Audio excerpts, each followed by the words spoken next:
J'ai lu un livre sur la mort des chiens et c'est super intéressant parce que ton chien ne sait pas qu'il va mourir. Mais son corps, lui, il le sait.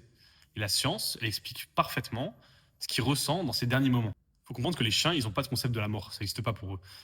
Ils ont le même cerveau qu'un enfant de 2-3 ans. Donc en fait, eux, ils vivent le moment présent et ils peuvent pas anticiper leur propre fin. Donc c'est cool, il ressent ni angoisse, ni peur de disparaître. Par contre, il y a un truc qu'il comprend bien, c'est son corps. La fatigue qui passe plus, les douleurs qui vont s'installer, les nuits où il n'arrive plus à se reposer, les fois où il se perd dans le couloir qu'il connaît très bien. Depuis des milliers d'années, le chien il est câblé pour cacher sa faiblesse. Parce que dans la nature, montrer qu'on est mal en point, c'est devenir une proie. Alors souvent, il va rien montrer, il va juste attendre. Et le vrai truc bouleversant chez les chiens qui vont bientôt mourir, les chiens âgés, c'est la confusion. En fait, leur cerveau, il se dégrade. Les vétérinaires, ils appellent ça le syndrome de dysfonction cognitive, il me semble.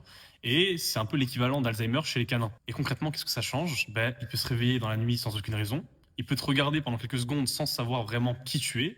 Il peut se retrouver bloqué dans un coin de la maison sans savoir où il est, en tourner en rond pendant quelques minutes. Il fait pas exprès, c'est pas de l'âge, c'est vraiment son cerveau qui lâche des trous dans sa mémoire. Juste plein de trous comme ça. Et pourtant, malgré toute la confusion, il y a un truc qui tient, c'est le lien. Les études en neurosciences ont montré que le simple regard entre un maître et son chien, ça active l'ocytocine. Et ce câblage, il est si profond qu'il disparaît jamais.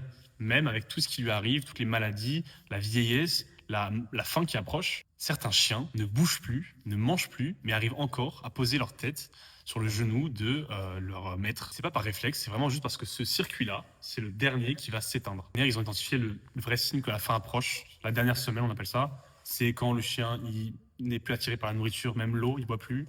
Il va s'isoler parce qu'il veut pas montrer sa faiblesse. Il va avoir un manque de propreté, il va plus savoir se laver, etc., etc. Et c'est pas une liste à cocher, hein, bien sûr. Il peut avoir un truc et ne pas avoir l'autre.